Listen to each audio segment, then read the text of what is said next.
Have you ever just felt like the world is moving way too fast? Like you're constantly fighting this tidal wave of noise, notifications, and this nonstop pressure to do more, be more, achieve more? Well, you are definitely not alone. Today, we're going to dig into why that feeling is so common, and we'll unpack the growing movement to find a different, more sustainable way forward. Let's figure out how we can find our own pace. I want you to imagine something. Picture yourself in an art museum. Let's say the Met in New York. It's a total sanctuary, right? People are moving quietly, there's this feeling of respect, you're surrounded by all this beauty. It's just a moment of pure, quiet focus.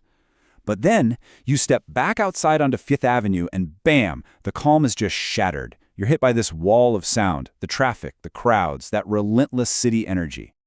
That jarring feeling perfectly captures the battle we all face pretty much every day.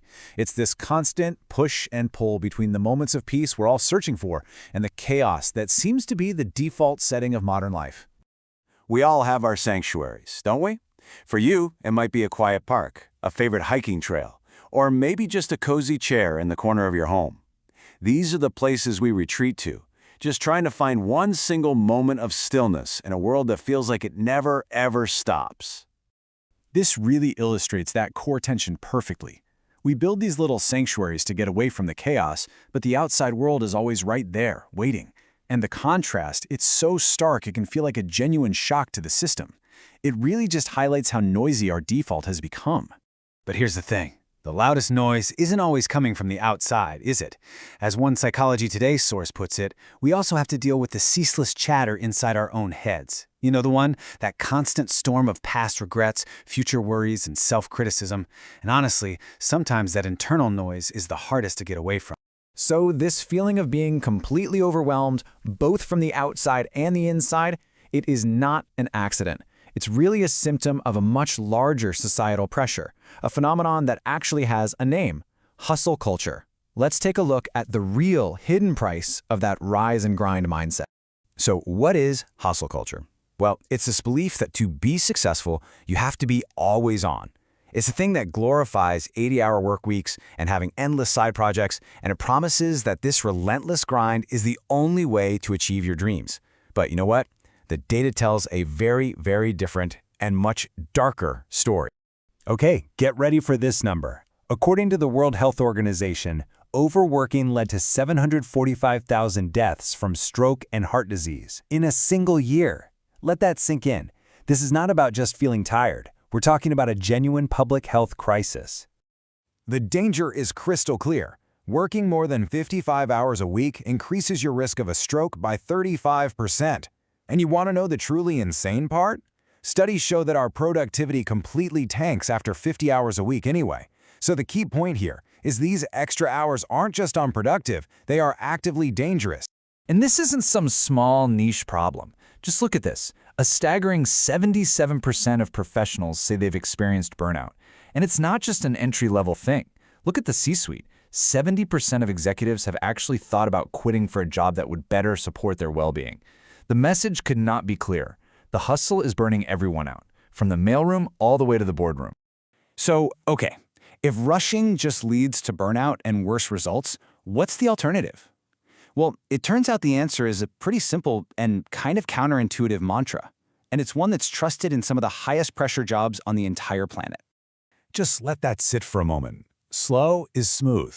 Smooth is fast. It sounds like a total paradox, right?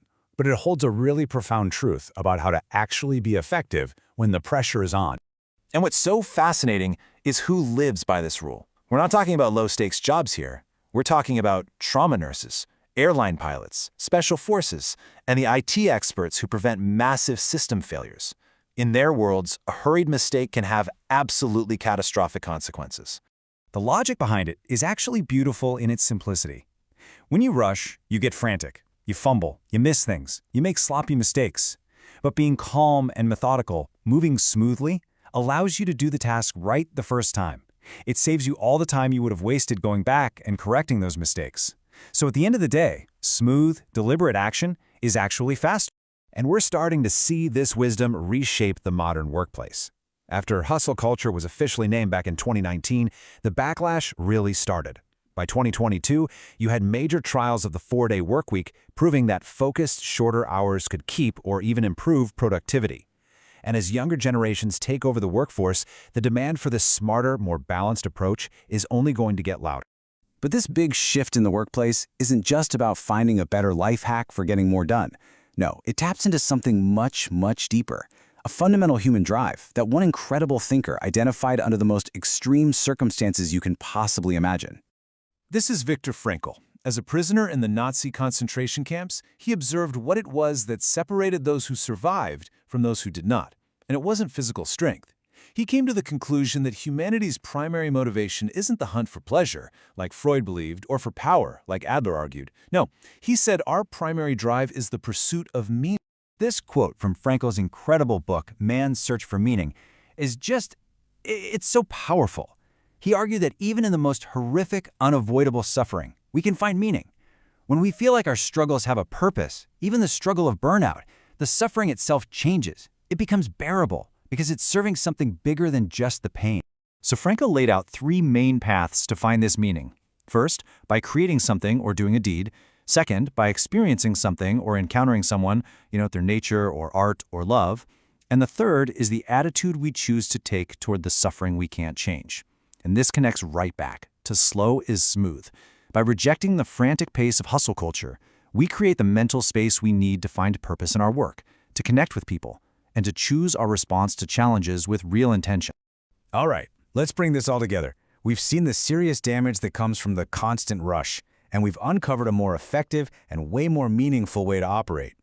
This is all about redefining what success even looks like and about finding a pace that can actually last. This table just lays out the choice so perfectly. You've got the old way, hustle culture, which is all about more hours for more output, and it leads straight to burnout.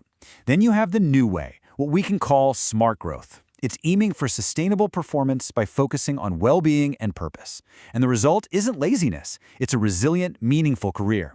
And if you think this is just a nice theory, well, this is a massive cultural shift that's happening right now.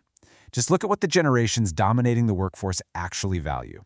A whopping 89% of millennials say having a sense of purpose is a top priority.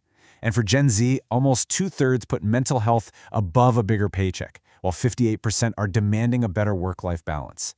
They are actively rejecting the old way of doing things. And this, right here, this is the key takeaway. For so long, we've all been told that we have to sacrifice our well-being to be successful. But the truth is the complete opposite. Your health, your peace of mind, your sense of purpose, that isn't an obstacle you have to overcome to achieve your goals. It is the very foundation that makes any lasting achievement possible in the first place.